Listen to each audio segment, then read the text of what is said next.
పెళ్ళైనా పండగైనా వేడుక ఏదైనా పట్టుచీరల ప్రత్యేక వేదిక వారాహి సిల్క్స్.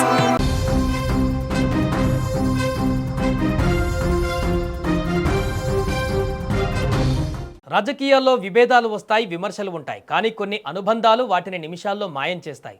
కూతురు చేసిన వ్యాఖ్యలతో సీఎం రేవంత్ రెడ్డికి మంత్రి కొండా సురేఖకు మధ్య దూరం పెరిగిందంటూ పెద్ద ఎత్తున చర్చ నడిచిన వేళ సరిగ్గా అదే రాజకీయ వేడిని చల్లార్చేందుకు ఒక అద్భుతమైన పరిణామం చోటు చేసుకుంది. ఉదయం అపాయింట్మెంట్ కోరిన కొండా సురేఖ నేరుగా మంత్రి సీతక్కతో కలిసి సీఎం నివాసానికి వెళ్లారు. రేవంత్ రెడ్డికి రాఖీ కట్టి విమర్శలు చేసే వారికి షాక్ ఇచ్చారు మంత్రి కొండా సురేఖ. తెలంగాణ కాంగ్రెస్లో కొద్ది రోజులుగా నడుస్తున్న పరిణామాలు అందరికీ తెలిసిందే.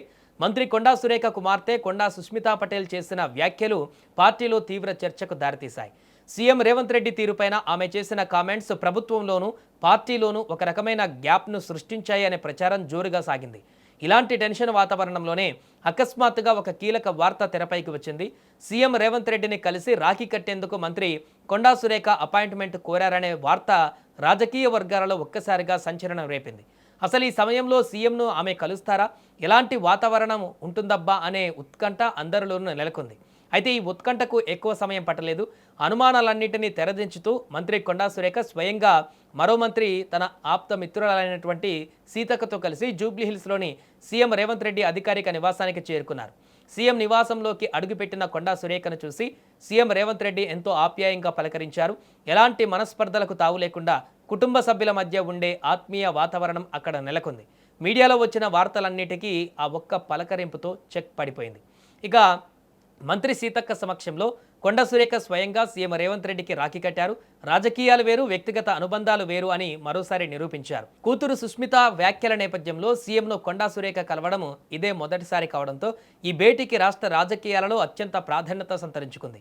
పార్టీలో ఎలాంటి అంతర్గత కుమ్ములాటలు లేవని, తామంతా ఒకే కుటుంబం వాళ్ళమని ఈ రాఖీ వేడుక ద్వారా వారు స్పష్టం చేసినట్లయింది. రాజకీయాలలో మాటల యుద్ధాలు ఎన్ని ఉన్నా ఇలాంటి పండుగలు, సెంటిమెంట్లు నాయకులను మళ్ళీ ఒకటి చేస్తాయి. కూతురు వ్యాఖ్యలతో వచ్చిన గ్యాప్ను కేవలం ఒక్క రాఖీతో, ఆత్మీయ కలయికతో కొండా సురేఖ చెరిపివేశారు. ఈ పరిణామంతో కాంగ్రెస్ శ్రేణులు కూడా ఊపిరి పీల్చుకున్నారు.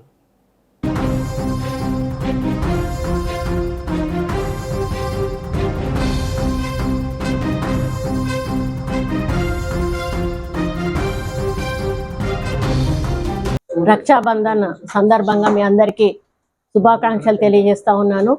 మీ ద్వారా ప్రపంచవ్యాప్తంగా ఈరోజు రాఖీ పండుగ జరుపుకుంటున్న అన్న చెల్లెళ్ళకి, అక్క తమ్ముళ్ళందరికీ కూడా మరి ప్రత్యేక శుభాకాంక్షలు తెలియజేస్తా ఉన్నాను. మరి రాఖీ పండుగ అంటే ఒక భరోసా, ఒక అన్న కానీ తమ్ముడు కానీ మరి అక్కకు చెల్లెకు ఇచ్చేటువంటి ఒక భరోసా, ఒక ఆత్మీయత, ఒక ప్రేమ, ఒక అనురాగం, ఒక గౌరవాన్ని పెంపొందించేటువంటి పండుగ రాఖీ పండుగ.